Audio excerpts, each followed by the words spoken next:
single strands, or two RNA strands, or an RNA strand and a DNA strand, when they're hybridized together, they have a specific TM, and TM stands for melting temperature. And so what do we mean by that? Well, you can actually measure the TM, and the TM can be measured as follows. So here's the graph. We've got temperature on the x-axis and absorbance at 260 on the y-axis, and you know that DNA absorbs maximally at 260. And the observation is that if you start heating up a DNA sample, you'll heat it and heat it and heat it, and nothing happens. The absorbance doesn't change. And then all of a sudden the absorbance starts to go up. And the absorbance will go up, and then it'll flatten out again, and then nothing changes anymore after that as you raise the temperature. So what's going on here? Well, what's happening is that your double-stranded DNA is converting to single-stranded DNA. And when it's converted to single-stranded DNA, it absorbs more. And my physical chemistry colleagues tell me that's because DNA is a very ordered structure, and single-stranded is sort of random coils, right? Because it's not in a double helix, and so single-stranded absorbs more than double-stranded. The midpoint, or the inflection point of this curve, is defined as the TM, and you can think of that as sort of a midpoint temperature. And the idea is that at that temperature, your DNA is half double-stranded and half single-stranded. So you're kind of halfway there in terms of the denaturing of the DNA from double-stranded to single-stranded. You can run it backwards. If you start with single-stranded DNA that can pair with itself, as you lower the temperature, it will start to hybridize, and then eventually you'll have double-stranded. At the TM, you will only get hybridization of two strands if those two strands have incredibly similar sequences or complementary sequences. If your DNA sequences don't match very well, then you're going to have to lower the temperature even further to get them to hybridize together. The more dissimilar your DNA strands are, the lower the temperature has to be for them to be able to hybridize. Because if you have a lot of mismatches, the double helix is less stable, and so at a higher temperature they won't stay together, but at a lower temperature they will. Okay? Conversely, if your DNA is perfectly matched, then the TM is going to be higher. It's going to take more heat, higher temperature to get those two strands apart because of the hydrogen bonds, right? So if two strands are really similar, their TM is going to be higher. If two strands are more dissimilar, the TM will be lower. Does that make sense? If we think about the GC content of a double helix, if you have a lot of GCs in your sequence, the TM is going to be higher. If you have fewer GCs or a lot of APs, then your TM is going to be lower. So the important thing here is anytime you try to hybridize a primer to a template, there's going to be a TM where that thing is barely hanging on to the template, right? And that temperature is where you're going to get the greatest specificity of your primer hybridizing to the template, because it's going to take a perfect match for that thing to hang on, right? If that midpoint temperature, TM, is 65 degrees, at 65 degrees, that primer is going to be barely hanging on, and it's going to have to be a perfect match, right? You go above that temperature, it's going to melt off, right? You go much below that temperature, that primer may be able to hybridize here, but might be able to hybridize to somewhere else where there's a 1 or 2 nucleotide mismatch, right? So you get the greatest specificity of your primer to your template at the TM. But that TM is different for every single primer template pair. It depends on how long the primer is, it depends on the GC content, and it depends on whether the primer is a perfect match for the template or not. Okay? So every primer is going to have a different TM in terms of hybridizing to the template. If you want to hybridize a primer to your template, and you want to do it at the TM, that's not going to be really practical, because right at the TM, remember, the thing's barely hanging on, and the ability of the primer to hybridize to the template, that's going to be a very slow process, and it's not going to be very stable. So when you do PCR or any other hybridization of a primer to a template, you're not going to do it at the TM. The TM is just a little bit too high of a temperature for that to be an efficient reaction. So in practice, you do hybridization or annealing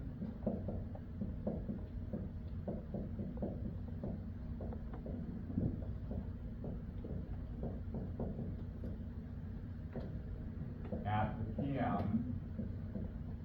minus 2 degrees C, or maybe TM minus 3 degrees C, somewhere in that range. TM minus 2 or minus 3 is low enough that now the primer can hybridize to the template in a reasonably stable fashion and quickly, but still be very specific, right? The lower you go below the TM, the less specificity your primer is going to have in terms of hybridizing to the template. Okay? So typically, in a PCR reaction, you want to hybridize your primers at TM minus 2 or TM minus 3. If you do TM minus 10, you're very likely to get reduced specificity. Your primers might be able to hybridize elsewhere, and then you're going to get multiple bands on your gel from your PCR product. You're going to get the PCR product you want, but you're also going to get some off-target PCR. As you've seen from the PCR reactions we've done so far in the course, we get our one band and we don't get any other bands, and that's because we've done the work and we know what the TM is, and we know that we can get the best specificity by doing TM minus 2 or minus 3. Okay? If you're getting multiple bands from your PCR, you can probably get rid of those extra bands by raising the temperature of your annealing to a point where you get the specificity you need. If you go too far, if you go too high, you won't get any bands at all, right? But you'll find a point where you can get that specificity. And that takes some work, but if you want to get just one band on a gel because you need that product to use for something else and you don't want any other products, then it's worth the work to do that. Yes? I'm just curious, when you said that you need more heat to separate the GC, Yeah. do you also need less heat to join it? Or do you have to remove more heat, is maybe a better way to say, to join them? What it means in practical sense is if you have a real GC-rich primer to hybridize to the template, you can do that at a higher or a lower temperature. Okay. You'll be able to do that at a temperature higher than you would be for an AT-rich primer. So a GC-rich primer you might get to hybridize at 70 degrees, whereas an AT-rich primer you might have to hybridize at 55 degrees. Okay, so that's the practical Thank you. application in terms of PCR. Okay? Everybody got this concept of TM? Yes. But in that case, the denaturation should be very high. Yeah, so for a GC-rich molecule, you're going to have to denature at a higher temperature. For an AT-rich molecule, you can denature at a lower temperature. Typically what we do in PCR is we do all the denaturing at 95, 96, 97, or 98 degrees, and that's good for AT-rich or GC-rich. So we usually don't play with that temperature.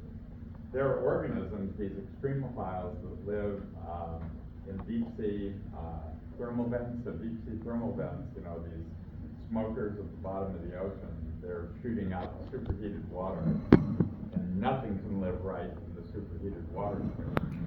But around the periphery, there are organisms that live at 105 degrees centigrade.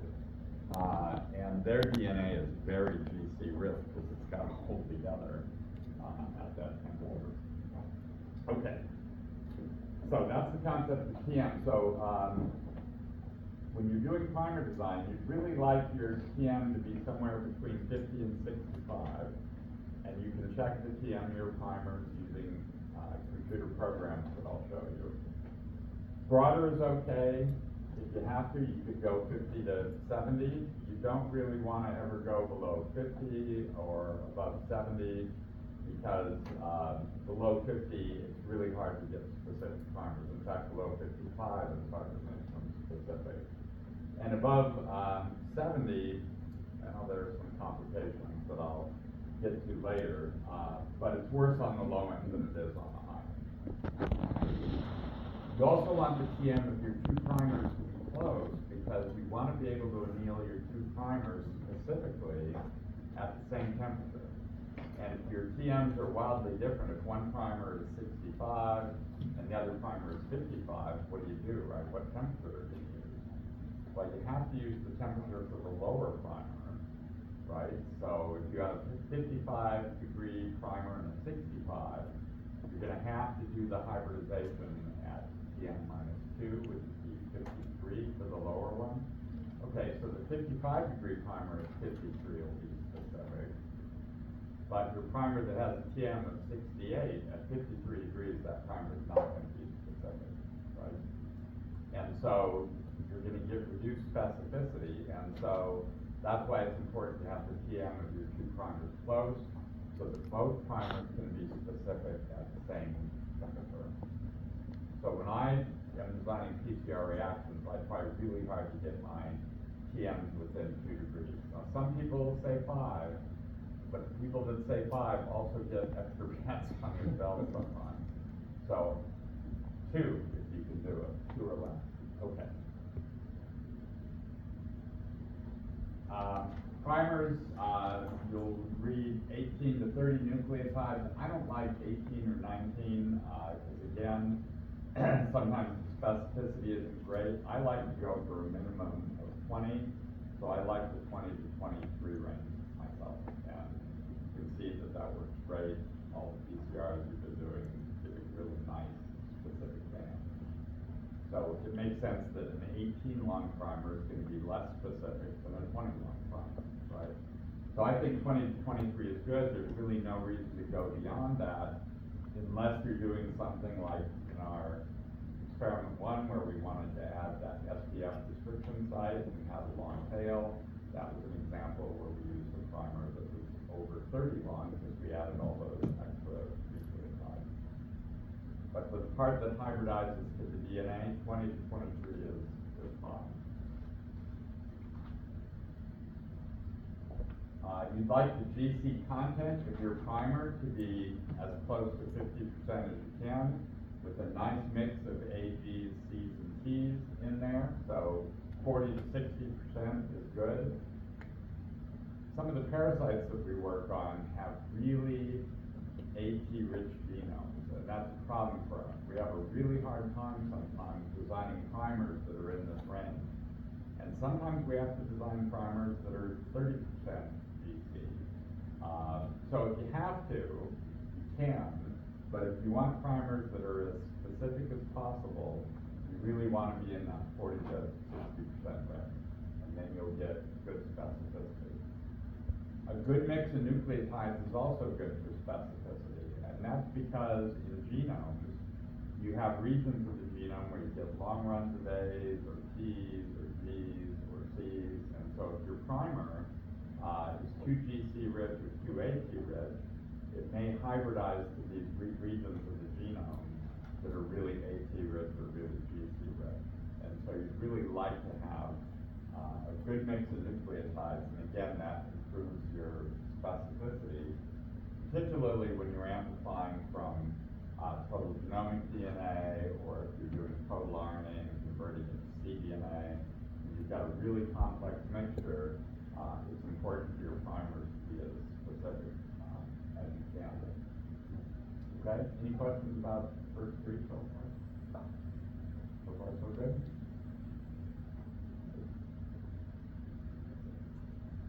You want to avoid long stretches of a single base, like long stretches of A's or C's or Z's or C's, and again, that's because in the genome, there are regions that are long stretches of A's, T's, B's, and C's, and so you can get a lack of specificity with that. There are also regions of the genome, as you've seen with our SPR repeats that we talked about, that alternate AT, AT, AT, or GATC, GATC, GATC. So you want to avoid those, because that will also give you specificity when you're doing amplification.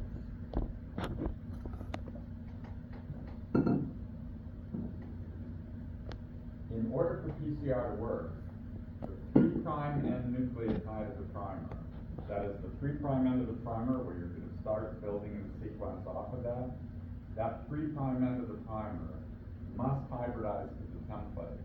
If that 3' end is not hybridized to the template, you will not get amplification. So that tells us two things. One is that last nucleotide in the primer must match, 100% must match to the template, and you want it to be locked on there pretty good. And so in order to lock it down pretty good, it's nice if the last nucleotide is a G or C, because the last nucleotide then will have 3 hydrogen bonds, and that's going to be on the template more firmly than an A or a T would be. Now that's not to say that having an A or T at the 3' end doesn't work. It does, but you'll get a little better amplification if you have a G or C at the 3' end. Okay.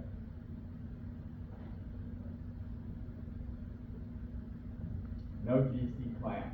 What does that mean? Well, a GC clamp is when you have a lot of G's and C's at the end of the primer. So it's nice to have one at the very 3' end, but you don't want to have too many. So in the last 5, let's say all your nucleotides were G and C in the last 5 nucleotides of the primer. That's going to promote mispriming again, because you're going to transiently get that thing to touch down on GC-rich regions and give some priming, and you don't want that. So you don't want a GC clamp. What you want is no more than 3 G or C pairs in the last 5. You want some, especially the last one. 2 is pretty ideal. If you can design your primer so it's got 2 G's and C's in the last 5, then that's good. If it's all GC, then that's not so good for specificity. And if it's all AT, that's not so good for your primer really locking down at the 3' end and giving you efficient amplification. So in the last 5, 2 or 3 GCs is really ideal. And if you want to really be ideal, the last one is a G or a C. Okay? So a lot of detail here, but these are important things to keep in mind. These are suggestions, they're not rules. Again, I showed you an example in our experiment 1 where we were going to put the primer here, and that was where the primer was going to be, and we didn't have a lot of flexibility. I did have flexibility on where to end that primer, so we'll go back and take a look at it and see if I was able to follow the rules. Yep. Okay, so a GC clamp is when you have too many G's and C's in the last 5 nucleotides in the 3' end of your primer. And the reason that's bad is if you've got a lot of GC's at the 3' end, that 3' end of your primer, so here's the rest of it, that 3' end of the primer can touch down on GC-rich regions, even if only transiently, and start copying. And so you're going to get less specificity if you have too many GC's at the 3' end of your primer. So that's referred to as a GC clamp, and you don't want that. Okay? Yeah. I guess we use PCR for different things, whether to sense stuff or to actually like make new plasmids and things like that. Right. But where should the primer actually start for each of those cases? Like, suppose you're trying to amplify a plasmid, for example, is it well before the promoter or after? Where does that go? So if you want to amplify like that inverse PCR that we did around the plasmid, we had to do it right here because that's where the sgRNA was supposed to go in because there was a promoter there, right? So again, we didn't really have choice. It had to be there, right? If you just wanted to copy the plasmid and it didn't matter where you started, then you pick a place where the primers obeyed these rules, but it really wouldn't matter in terms of exactly where it was on the platform. Sometimes you have a really specific location you want to start, like in our gap-pH cloning in experiment 1, we wanted the forward primer to start right at the start codon. So that's about as specific as we can get. We wanted it to start right with that ATG, right? In some cases, it doesn't matter so much, and then you've got some flexibility. So we'll talk about that. Once we've done all these rules, as we do further PCRs over the next week, I'll refer back to them. Okay, that's the fifth one. It all popped up at once. Okay, not sure why that happened, but that's okay. Number 6, we want to avoid secondary structure. And secondary structure, there are a couple of different kinds. One is where your forward primer and your reverse primer can hybridize together because they have regions of mass. And if your two primers hybridize together, then they're not hybridizing to the template, they're hybridizing to each other, and that's not good. So you want to look at your primers and make sure that they're not doing that. Now, it's hard to do this by eye. We used to have to do that, but now we have these really nice programs to do it for you, and we'll warn you if you have this problem. And I'll show you how to do that with the program a bit later on. You also don't want your primers to do this, to form an internal hairpin, because again, if they're hybridizing back on themselves like that, they're not going to hybridize to your template, and then you're going to have a less efficient PCR. So you need to avoid these dimers, where the primers hybridize to each other. You also need to avoid your primer curling back and hybridizing on itself. And so, fortunately for us, the program will do that for us. Don't worry about this delta G stuff. We'll do that later when we do our primer design on the computer. As I already mentioned, the 3' end must match the template. So when your primer hybridizes to a template, if there's a 1 nucleotide mismatch in the middle of the hybridization, in the middle of the primer, or at the beginning of the primer, that primer will still be able to hybridize. Maybe it'll slightly lower temperature, but it'll still hybridize and still give you PCR. But if the mismatch is at the very 3' end, you will get 0 PCR product. So the 3' end is the one place where it has to be a perfect match. You can get a 1 or 2 nucleotide difference elsewhere in the primer and still have the primer work, but not at the 3' end. Okay? Because that's where the polymerase has to start from, and if it's not locked down on the template, it's not going to copy. Okay? Use a primer design program. Well, that's going to take care of all the stuff that we're talking about, but it's nice to know what the programs are looking for, and as you'll see when we do primer design, you really have to understand these things to interpret what the program is telling you. And also, the program doesn't tell you, use this primer pair. It gives you a whole bunch of choices that you have to pick, right? So in order to pick, you have to understand what you're looking for, okay? So we will use a program. We're going to use MCBI primer glass, but IDT, the company that we order primers from, also has a nice primer design program, and they both work really well. These are the 2 favorites that we use in my lab. You want to ensure that your primers are unique to your target. If your target is the mouse genome, then you've got to check your primers against the entire genome, the entire mouse genome, to make sure that your primers are only going to amplify the targets that you want. If that target's gap-pH, then you need to make sure your primers are going to amplify gap-pH, if not anything else. Right? So you've got to check against your target DNA and make sure that your primers are unique. And again, the programs take care of this for you. Now, you don't always know, because if you work on weird parasites, other infectious agents, that maybe the whole genome hasn't been sequenced, then sometimes you don't know this and you just have to hope for the best, right? But if you're working on an organism where the whole genome has been sequenced, then you do know. And it's up to you to check.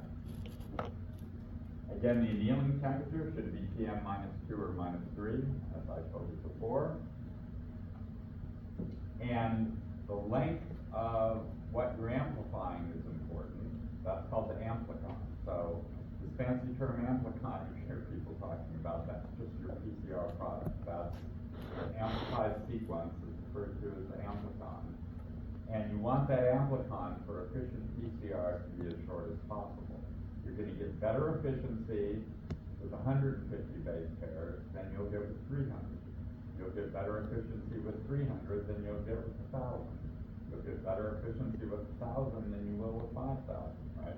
The bigger it gets, the less efficient it gets. Now, if you want to amplify an entire cDNA, like we did with GAP-PH, then that's how big it's going to be, and that's what you go with, right?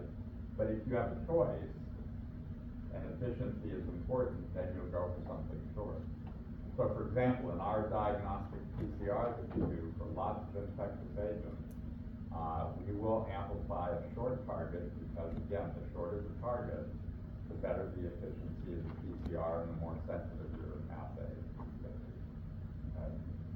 So if you can make your amplicon short, great, but if you have to amplify something big, like our inverse reaction to amplify the whole PCAS plasmid, we did in experiment 5. You know, if you've got to amplify 8,000, then that's what you do, right? But keep in mind, it's not going to be as efficient as amplifying something short. Okay, so that's an introduction to primer design, and we're actually going to do this on the computer. So what I need to do now is check and see if the experiment 1, this is the cloning of GAP-PH into the CMOL vector. GAP-PH cDNA that we clone is 1,050 nucleotides. Sound familiar? 1,050 nucleotides. But when we amplified it out of the CMOL vector in order to see if the insert was there, the primers used were about 250 base pairs upstream on one side and 250 downstream on the other side. So if we had GAP-PH clone, the entire PCR product would be 1,500, a little more than 1,500. Okay? And that's because we amplified the 1,000 base pair GAP-PH plus some plasmid DNA where we hybridized the primers. Okay? So what we're looking for is around 1,500. Okay? Now, if we had no insert, those PCR primers would amplify that 500 base pair region with nothing in between, and so no insert would give us about a 500 base pair PCR primer. Okay? So if we look at this, first gel, this is from group 5-6. Who's 5-6? Nice gel, guys. Okay. 100 base pair ladder, both sides.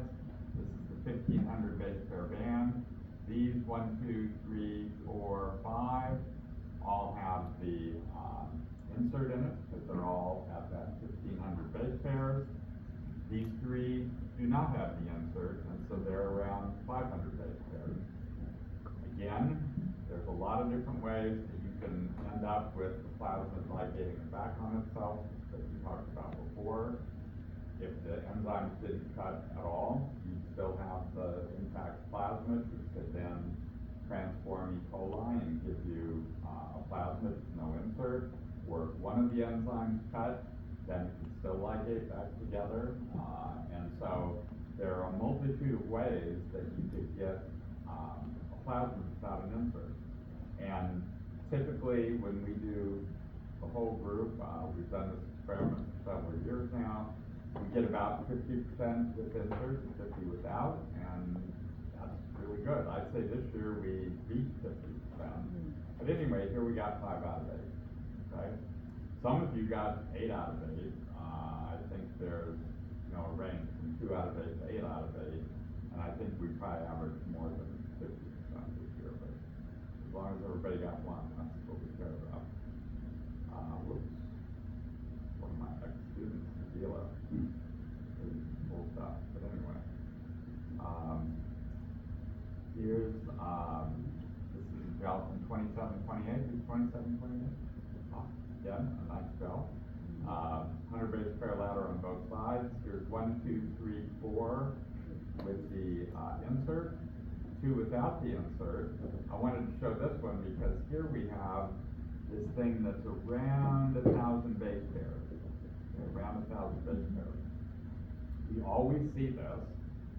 We've never sequenced it to figure out what it is because we don't really care about it.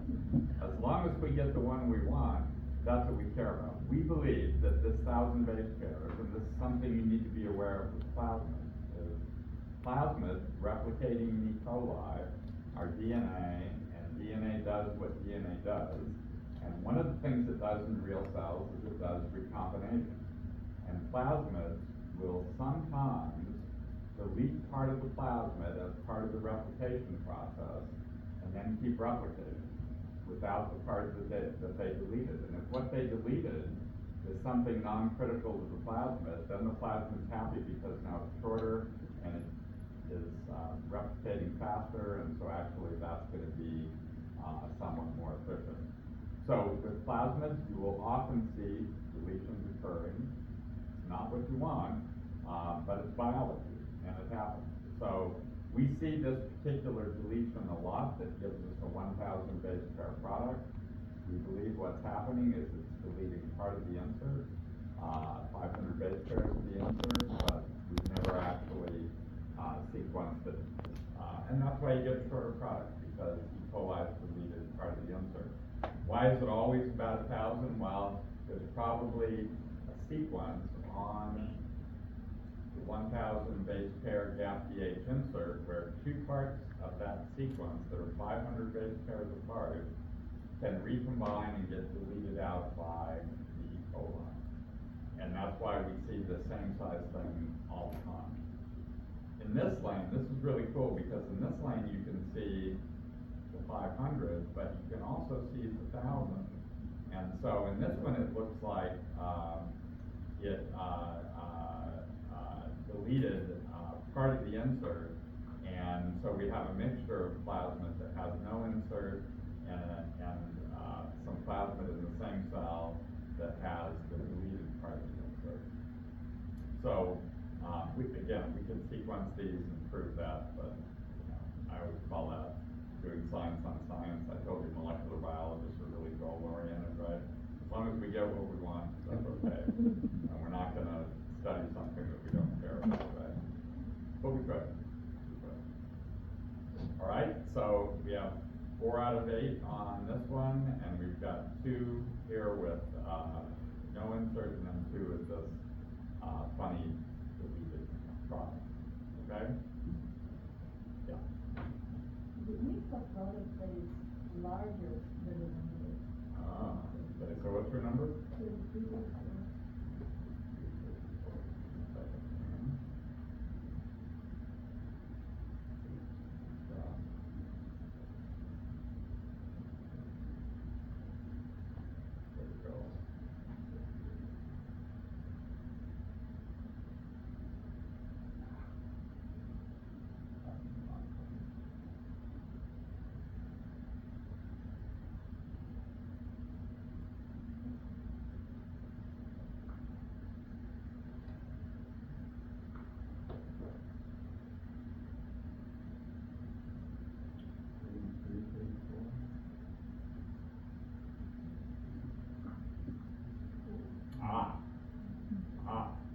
Interesting. Okay, so here we have 4 that are exactly the right size.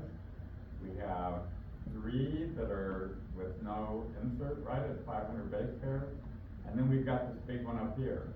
We don't know how big this is because we didn't run any markers that was that big. But if I had to guess, I would guess that this thing is 1,000 base pairs bigger than that one.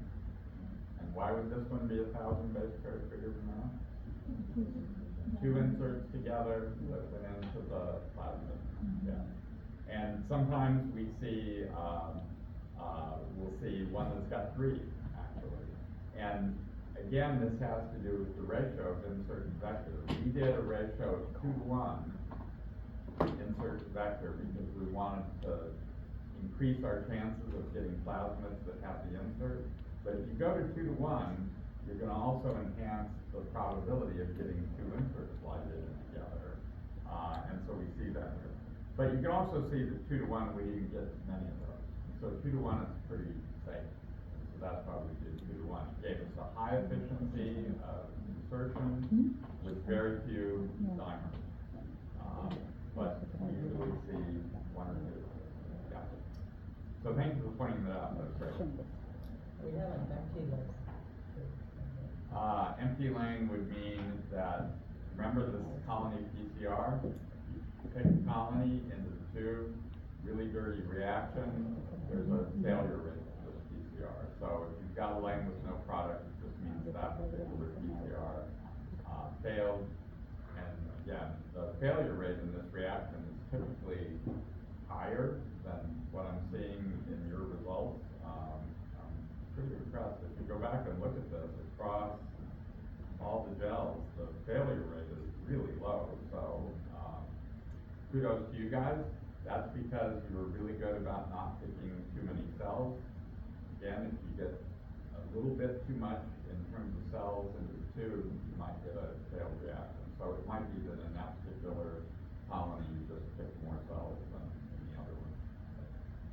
Maybe I'm thinking about this wrong, but how could the inserts hybridize on or connect to each other when they have that sticky end thing? They have to be mirrored for that to work, right?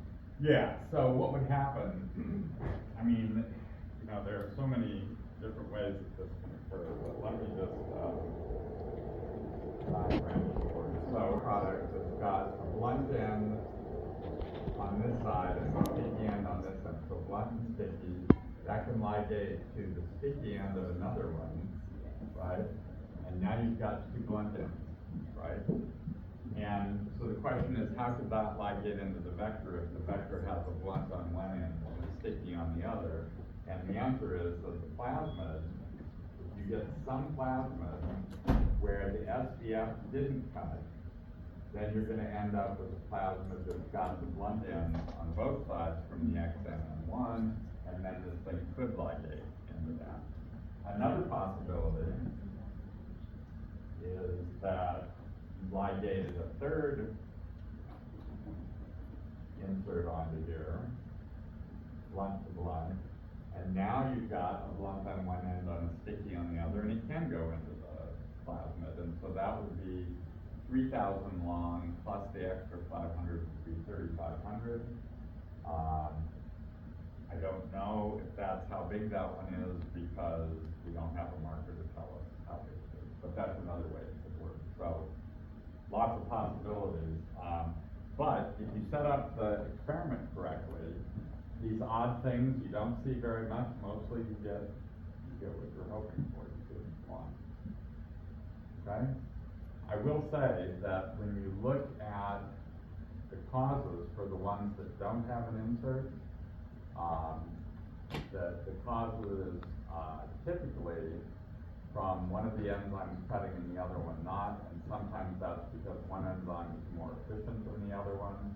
Also, trying to get 2 enzymes to cut close together, they can sort of interfere with one another, and so typically you get these from one enzyme cutting and the other one not, and then the thing can ligate back together because if the XMN1 cuts and the SBF1 doesn't, then you've got 2 blunt ends and they can ligate together.